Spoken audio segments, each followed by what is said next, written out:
আশা করি বন্ধুরা সকলেই ভালো আছেন। একটি বাছুর জন্ম নেওয়ার পর আপনার কিছু করণীয় রয়েছে। এই করণীয়গুলি যদি না পালন করেন তাহলে বাছুরের বড় ধরনের সমস্যা হতে পারে। তা আপনারা স্ক্রিনে একটি গাভী দেখতে পারতেছেন, বাচ্চাটি দুধ খাচ্ছে।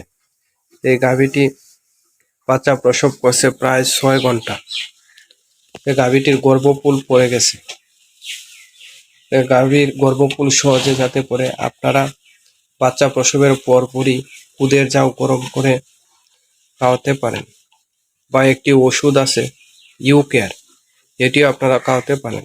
তাহলে দেখবেন সহজেই গাভীর গর্ভপুল পড়ে যাবে। একটি বাছুর জন্ম নেওয়ার পর বাছুরকে প্রথমেই গাভীর সামনে নিয়ে আসতে হবে, যাতে গাভী বাছুরকে চাটতে পারে। বাছুরকে কোরের উপর বা ছোটের উপর আপনারা শুকনো স্থানে রাখবেন, যাতে বাছুরের ঠান্ডা না লাগে। বাছুরের যদি ঠান্ডা লাগে তাহলে দেখবেন নিউমোনিয়া রোগে আক্রান্ত হয়। বিশেষ করে ফ্রিজিয়ান জাতের বাছুরগুলা নিউমোনিয়ায় বেশি আক্রান্ত হয়। তাই ফ্রিজিয়ান জাতের বাছুরগুলাকে আপনারা শুকনো ও ঠান্ডা স্থানে রাখবেন, তাহলে দেখবেন এই নিউমোনিয়া রোগ থেকে প্রতিকার পেতে পারেন।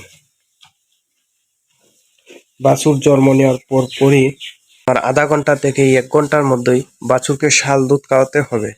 বাছুর যদি উঠে দাঁড়াতে পারে তাহলে আপনারা বাছুরকে ধরে শাল দুধ খাওয়াবেন, আর যদি উঠে না দাঁড়াতে পারে তাহলে আপনারা গাভীর বাট থেকে দুধ দোহন করে নিপুলের মাধ্যমে বাছুরকে শাল দুধ খাওয়াবেন, তাহলে সবচেয়ে ভালো হয়। বাছুরকে ওজনের 10 ভাগের 1 ভাগ শাল দুধ খাওয়াতে হয়। বাছুরের ওজন যদি মনে করেন 20 কেজি হয় তাহলে আপনারা বাছুরকে 2 কেজি দুধ খাওয়াতে পারবেন।